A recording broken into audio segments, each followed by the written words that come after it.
Welcome to the ultimate tutorial for DLSS Enabler. Today's sponsor is our website ModXTech. Every download link in this video are going to be there. Okay, after downloading the files from the website, you will have this, of course, after extracting. Then here you have two parts. You have those three, and you have this streamline. Some games needs to update the streamline, for example, Ghost of Tsushima, Stalker 2, and many other games, God of War Ragnarok. So it depends on the game. If you just comment with your game name, I will tell you if you need this, of course, if I can. For example, God of War Ragnarok, to update, it's so easy. In the main game folder, just select all, then paste here. It's so easy, as you can see.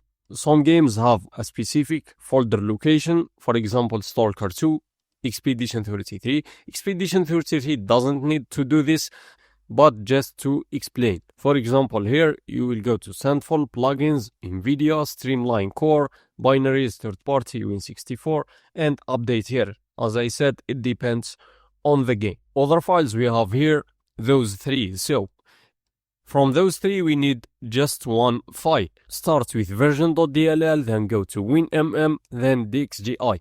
For example, we have here, let's say Cyberpunk 2077.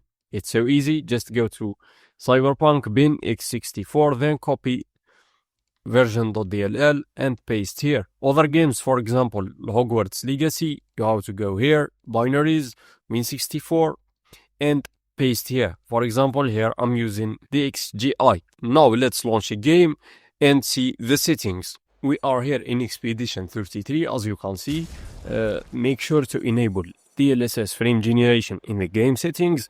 Some games doesn't support in-game multi-frame generation, so in this case you have to press this key in your keyboard, then go here, go to MFG mode override, and here just override it to wherever you want, X3 or X4.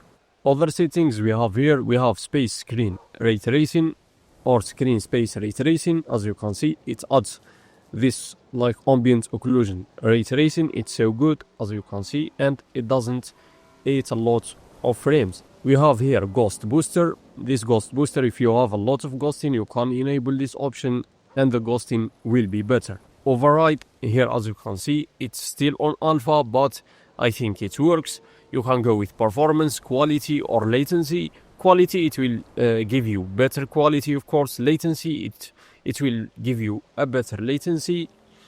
Dynamic frame generation, we have here this amazing option. For example, if you have below, let's say 45 frames, the MFG will use X4 mode. If you have below 60, it will use X3 mode. If you have below 90 frames, it will use the X2 mode. It's so good. Debug here, we don't need this for now.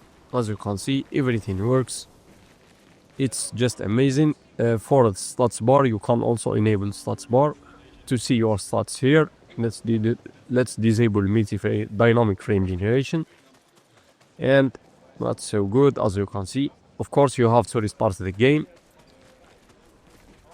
Always make sure to restart the game when you change the settings to get a perfect experience. We are getting now around 170, 180. That's good, and there is no noticeable ghosting. So my friends, I hope you subscribe to the channel. See you in the next one.